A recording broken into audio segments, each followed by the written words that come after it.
Audio Jungle.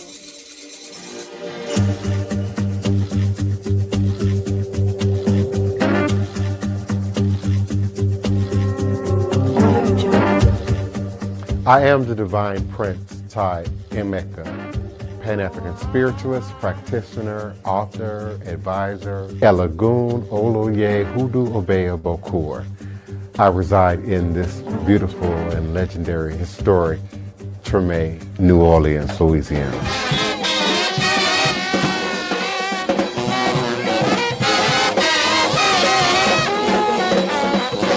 So join me as I share food, music, culture, tradition, the rhythms and the flavor of New Orleans voodoo. Respect the voodoo. This is a good question. He's asking from slavery, were there also slaves that came from the islands, Caribbean? So let's talk about it. I'm going to do this in English because I want everyone to be able to understand and follow. Contrary to popular belief, when folks, hear our French or our Creole, it's not always mutually intelligible. So I'm going to do this in English. Slaves are very, very well documented in Louisiana, both during the colonial period as well as during the American period. That's in judicial records, civil records, Catholic sacramentals. It's also well documented in scholarship. You can go and check out Gwendolyn Mitchell Hall's website to see all the slaves from Louisiana during the colonial period up through 1820, early territorial period, actually early statehood period, if you don't believe me. And we know from all these records and from the scholarship that the vast majority of slaves that went into colonial Louisiana came directly from Africa, not via the Caribbean, directly from Africa. That was during the early French period, as well as the Spanish period and the second French period. So the entire colonial period, most of the slaves came directly from Africa into Louisiana. Very tiny number of them from the Caribbean. When the French Revolution broke out and then subsequently the Haitian Revolution broke out, this sent shockwaves throughout the colonial world. The entire colonial world based on slave labor was panic-stricken. You'll find newspaper articles from London to Philadelphia, South Carolina, New Orleans, and everywhere in between where whites were clamoring, literally panicked about rebellion breaking out in their colonies or their countries. Some of these places, like Louisiana, passed laws that forbade slaves from going into those places from Saint-Domingue. They did not want the spirit of rebellion to spread into their places. And so this is why during the 1790s in Louisiana, for example, most of the Saint-Domingans who arrived there from Saint-Domingue or wherever were white or free people of color, not slaves. You don't start to see slaves in any important numbers from Saint-Domingue arrive in Louisiana until after the Spanish crown kicked out French citizens from Cuba. And so from 1809 to 1813, New Orleans' population doubled because of these refugees. A lot of these refugees were born in Cuba, but one generation back, they were from Saint-Domingue. So those were Saint-Domingans who fled to Cuba after the revolution broke out in Haiti, and then, between 1809 and 1813, sought refuge in Louisiana. About 1/3 of those were white, 1/3 were free people of color, 1/3 were slaves. These are approximate numbers. But after that, we don't see many slaves from the Caribbean coming into Louisiana at all. That's mostly because the international slave trade had been abolished, right? Of course, there were, slave ships that came in and out. And thinking of the one in Alabama, for example, that's now well known. But for the most part, most of the slaves that go into Louisiana after statehood came from internal slave markets, from Virginia, especially Kentucky, South Carolina, and other places, not from the Caribbean. So, all this to say that the number of slaves who were from the Caribbean and from Haiti in Louisiana, both during the colonial period as well as during statehood and territory periods in Louisiana, did not come from the Caribbean or from Haiti. Most of them during the colonial period came from Africa directly, and during the statehood period came from internal markets in the United States, not from the Caribbean. Hope that helps. Have a good day. Passez un bon journée. Bonjour. Greetings, greetings, greetings, and respect to voodoo, respect to voodoo. No matter what you do, respect the voodoo. It is another edition of Revolutionary Hoodoo, New Orleans Voodoo Secrets and Recipes. Voodoo 101, powered by, supported by, promoted by NOIVD, New Orleans International Voodoo Day. We continue to support your joining us, volunteering with us, donating, and sponsoring with us this very powerful, magical, legendary, and historical event.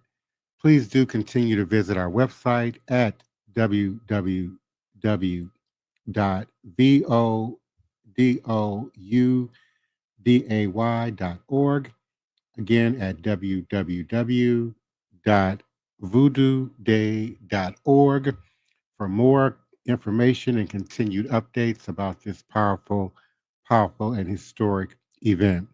I want to thank each and every one of you for your continued support and participation here in the live chat on all the platforms where we can be viewed in social media at this time.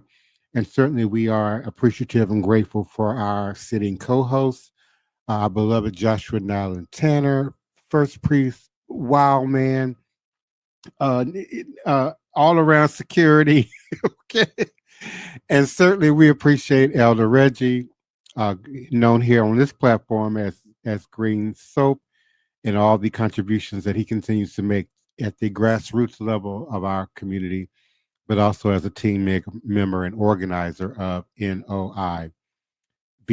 And we certainly are grateful and appreciative of the Queen Mother, Sister Toni Val Martinez, for her consistent support, love, and participation in this platform.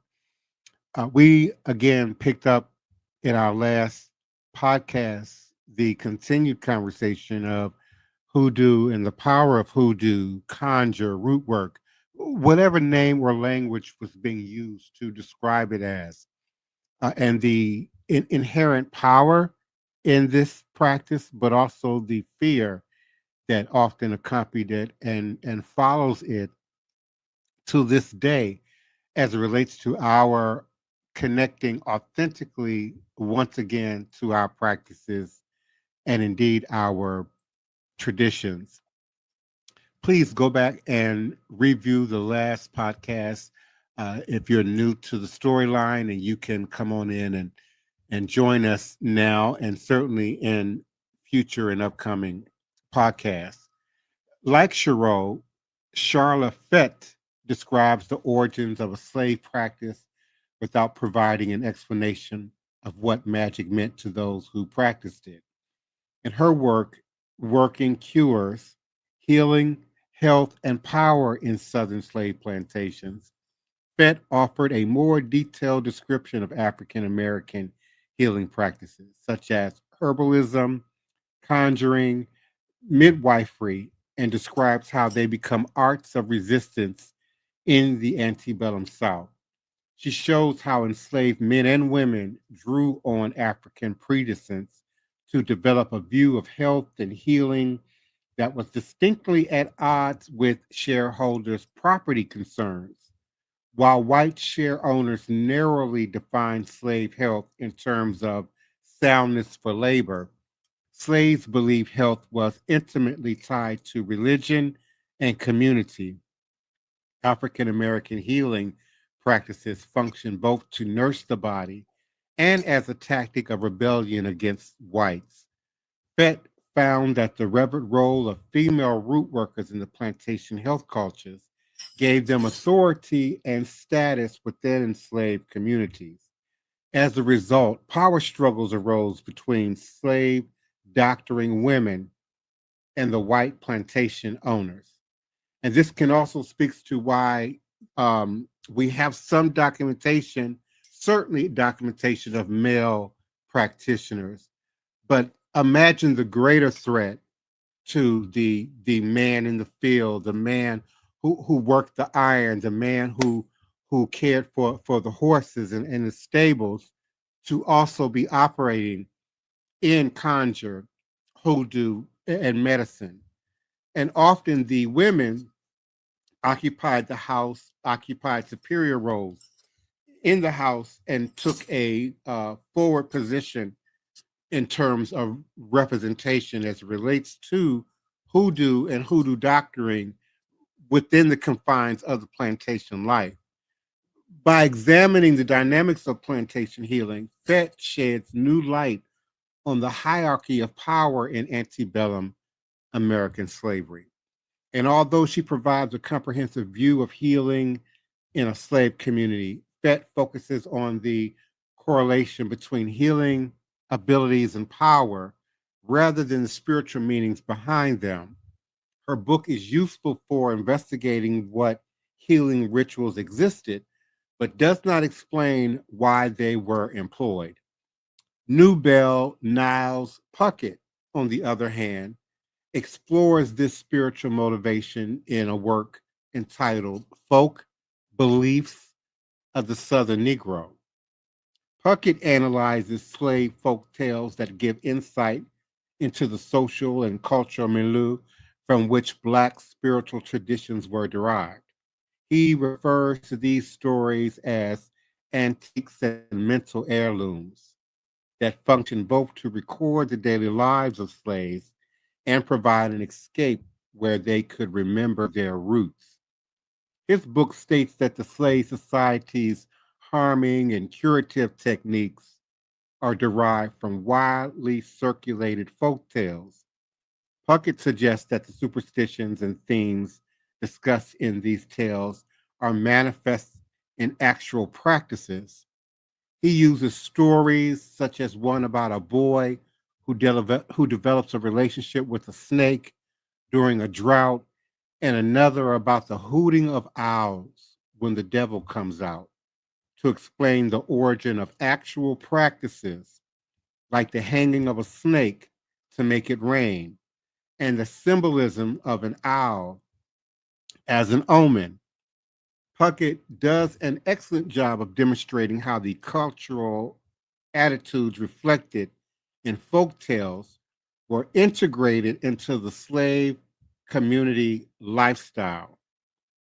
Joseph Williams also draws primarily on folk tales in his research from his New York Times article entitled Black Magic Among Dark People.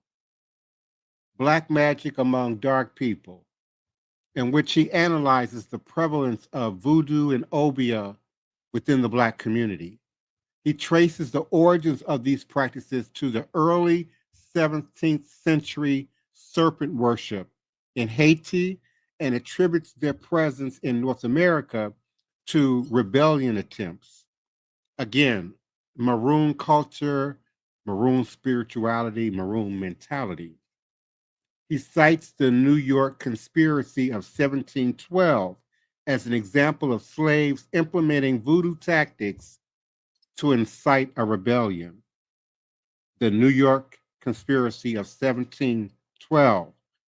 So again, the threat, the fear of voodoo, of hoodoo, of obeah, of conjure among us here north of the border existed long before the Haitian influence, the Haitian revolution, and the influx of Haitian Creoles, along with their enslaved populace that followed them here or were forced to follow them here. Williams also describes the ideology of obia, which we widely note as a Jamaican phenomenon. But indeed, obia is another language, another word, another branch of hoodoo-based root work and practice. Some would even say obia is rooted in the word obia, O-B-I-A, which is a term used in West Africa till this day to describe certain forms of Ifa divination among certain ethnic groups, which he believes has transformed into a cult of devil worship that still invokes fear among African Americans. This is evident in their use of the Obia man as an effigy for evil, according to Williams. So, because like Puckett, Williams does not include as a source any slave interviews or historical documents, even when he discusses the various uprisings, his information is speculative, relying more on rumors and gossip than on concrete evidence. And so this document is nonetheless helpful in its depiction of the use of supernatural agency among the enslaved populace. And this agency, we know, has traveled from north to south and south to north back again. Just throw a dart on the map in the so-called New World where our ancestors, where our people would have been deposited, and you will find a path, a tradition, a practice back to these early maroonage practices, maroonage encampments, maroonage archives of remembered practice, culture, songs, rhythms, teachings. I often say if we could count in Ewe, if we could count in Fan or Khan or Yoruba, we didn't forget to count and how to count once we crossed the Atlantic. We were just now forced to learn to count in Portuguese, in Spanish, in French, in Creole, in English.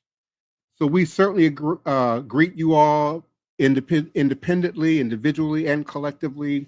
We welcome you in the conversation. Greetings, Daniel Neal, faithful member of our community here locally as well as here virtually in this created sacred space. Welcome again, Godchild S. Marie. And please do come on in, Black Hawk, Joshua, Nylan, Tanner. It will be followed by a virtual acknowledgement of the ancestors by Elder Reggie, and then we will greet with our beloved Queen Mother, Sister Toni Martinez. Come on in, Joshua. Greetings and salutations. Greetings, everybody. Hope you guys are having a good evening. That was great. Great opening, Divine Prince. That was on point in that video that you played prior to that. That shed a light on a lot of things in terms of the diversity of this population of the enslaved people that came or were enslaved in that time. And I wanted to share something today, a little bit of information that I collected through information and research, personal research. So I'm going to be at bay of some of that information, but I wanted to share something. I know we were talking about the Black Spiritualist Church and its effect on our religious history and the makeup of this country and our influences. I wanted to share a different influence outside of the Black Spiritualist Church, which was one of I'm gonna read something off of an actual deed of this church that I actually have access to because of personal access. And it kind of it's going to shed light on what we were talking about in terms of how the effect of how our spiritual systems was viewed. This is in 1896. So I'm gonna start here. The African American Methodist Episcopal Church is to be used under discipline, rules, laws, and forms of government of said church as a place of worship and for such other lawful uses in connection with said church as the authorities thereof may from time to time determine. Provided, however, that the said premises shall never be used for the purpose of any political gathering or meeting in the event of which misuse of said premises is to be reverted back to the grantor, which was signed and witnessed on the 25th day of May, 1896, by the grantor that was giving access to that land and to that church to an African American community or a Negro community at that time in the 1890s. That was mixed with Maroon culture, mixed with many different cultures of people of color, right on in Waveland, Mississippi, which is right there in Bay St. Louis in that area, Claremont Harbor, which used to be a major harbor in Bay, where George Washington and Thomas Jefferson used to be housed and lived there for a period of time before they became the president and before they became notoriety and as they grew into the figures that we know them today.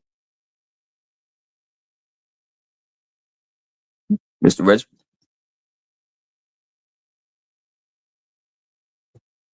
Elder Reggie?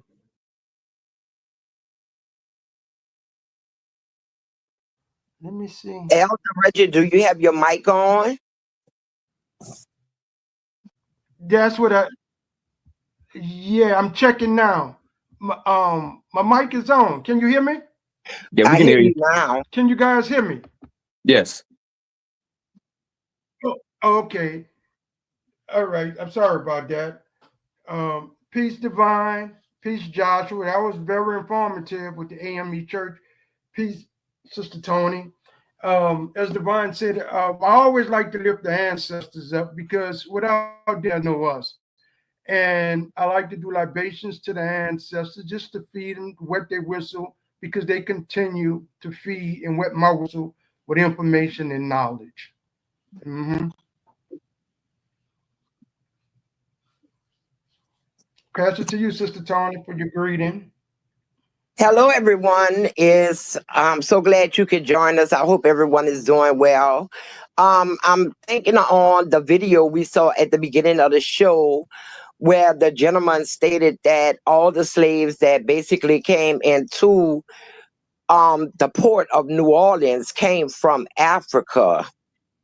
Algiers, Louisiana, was their first stop. It was an island that was used to have the slaves in quarantine before they actually brought them by ship, by boat into the city, to the slave pens that were in the city to hold them for sale. The city of Algiers used to be one large slave pen. And they also would break the rebellious slaves there. Now, in doing some of my research on St. Milo, when he was on the run, he hid in Algiers Told you he was on a boat. he had to use boats to get around. Amongst the slaves that they were bringing in. And we don't know, but he traveled all the waterways. So we don't know if he happened to get a couple of them slaves up out of there before they really came across that river, as we like to say it here, to the French market to be held in the slave pens here in the city before the sale happened. And on last night, Elder Reggie spoke on not knowing what Saint Milo did to get the title Saint Milo. Saint Milo was actually his name, like a hyphenated name. His name was Juan Saint Milo. And his legend was so strong in New Orleans and the surrounding areas that Marie Laveau actually made him a saint. She described him with a statue. She actually set up an altar to him and described him as a color saint that white people didn't know nothing about. And she deemed him the patron saint of runaways and runaway slaves. In French, his name was Jean or Jean Saint Pierre, and Saint Milo. In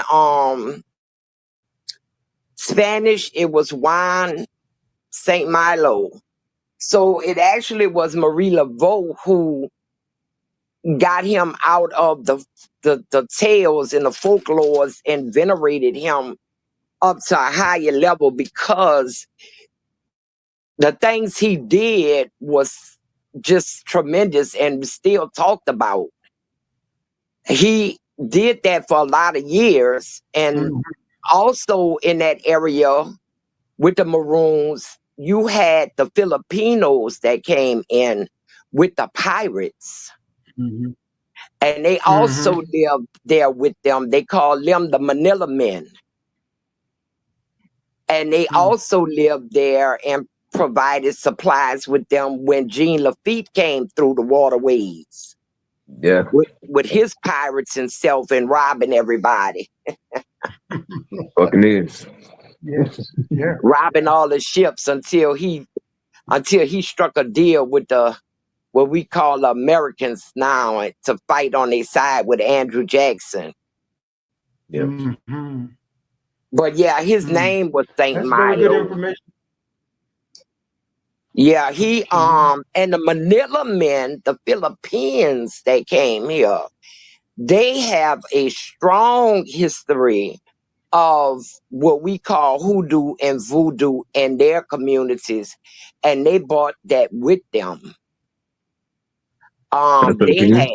They had shamans, they had witches, they had all different names and hierarchies of the different. It was really complex to get into their beliefs, but they brought a lot of beliefs in and combined a lot of those beliefs with the existing beliefs of the slaves and the indigenous people.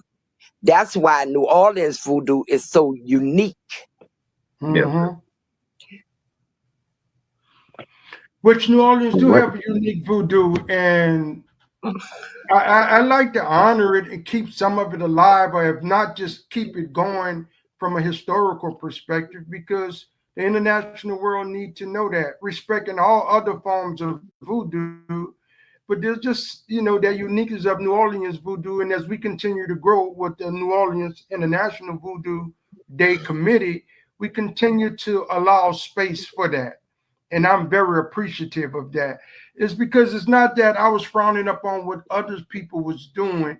We had something that was here that was local, and I just didn't want it to be swept under the rug. I'm not saying it from like an egotistical perspective, but just a truthism. It's sort of almost like I'm learning from Josh. The Native Americans was here, and there was different tribes and atrocities that happened. And Josh always reminds us that we just can't forget about those atrocities also. It's not that we are overlooking them and moving forward, but remember everything. Sister Toni, it was beautiful. You brought in the Manila Men. Now that's something, much reading and research I do, I just was not aware of that. And that's what I'm saying. So I'm appreciative of that. And this platform that Divine is hosting is allowing us to really dig deep and truly learn. So our collective audience, I hope they have no pen and pad and learn as we continue to walk down this journey.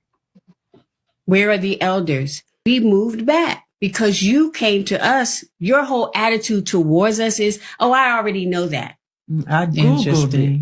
Oh, I Googled it. Wow. Oh, I got it off of Facebook. Part of eldership is to keep balance in the community. And sometimes you have to tap them with love, and let new people know this is the way it goes, because they come in and think they know what this is when they really don't. This journey is not about getting a title, getting beads, and getting vessels. It has nothing to do that. If you take all of that away, stand butt naked in front of Olodumare, the first thing she said was, what? Iwa Pole. Yes, indeed. Iwa Pele means character, good and balanced character. And if we don't translate these words into behavior, actions, attitudes, how we move amongst ourselves and with each other, then it's all for naught, and it's all for ego. You're right. Well, once again, our time has come to an end, but we will be back here Monday, 9 o'clock. We look forward to you joining us. I'll turn it over to Elder Reggie to close out with International Voodoo Day information. Yes, we give thanks, Sister Toni. Divine, once again, a beautiful night of teachings and knowledge. And Brother Josh, that was beautiful. I want to go back into the AME Church. We had one in New Orleans even while slavery was going on. It's called the St. James AME Church. It's very important to the city of New Orleans. But as we continue to dive deep, as we say, with the New Orleans International Voodoo Day Platforming Committee, more of these good Jews to come out and come forward. We ask all the listening ears to continue to chime in, continue to come, even bring in some of your information as you do research and new knowledge come forward. That's what we are here for, to grow. No big eyes, no little U's. We are a collective. And that is a beautiful thing to have at this date and this time. With that, I'll say, we see you next week. Ashe, ashe, ashe.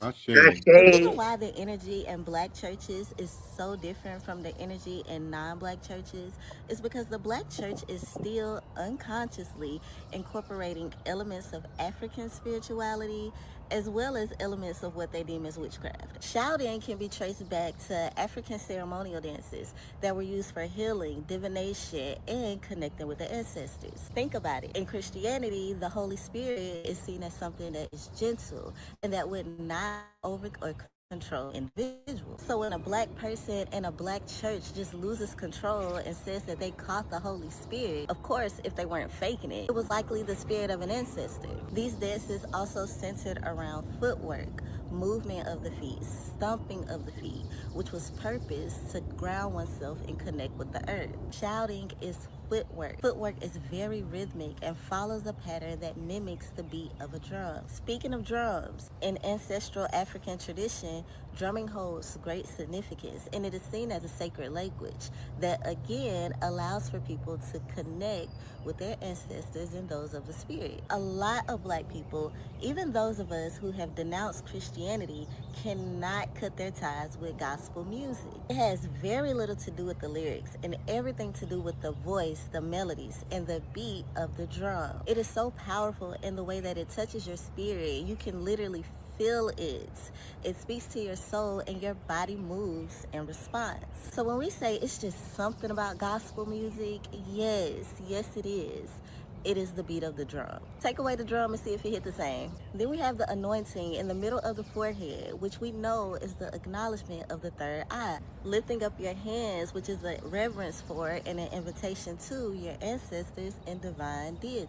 You have these pastors and ministers who are so animated and skilled with their voices. They know how to use influx and annotations, whoopings, and rhythms to build up a climax through storytelling. This mimics the ancestral tradition of oracles and griots, the prophets and their prophecy. This mimics African oracles and divination practices. I once had a pastor text me and ask me my birthday, and I responded 7/11. They responded and said, "Can you include the year also?" And I promise, the very next Sunday service, they read me down. The good thing about all of this is knowing that we still got it. We haven't lost it. The sad part, though, is that it's not being used in a way to empower us, as it was intended to do.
Bye.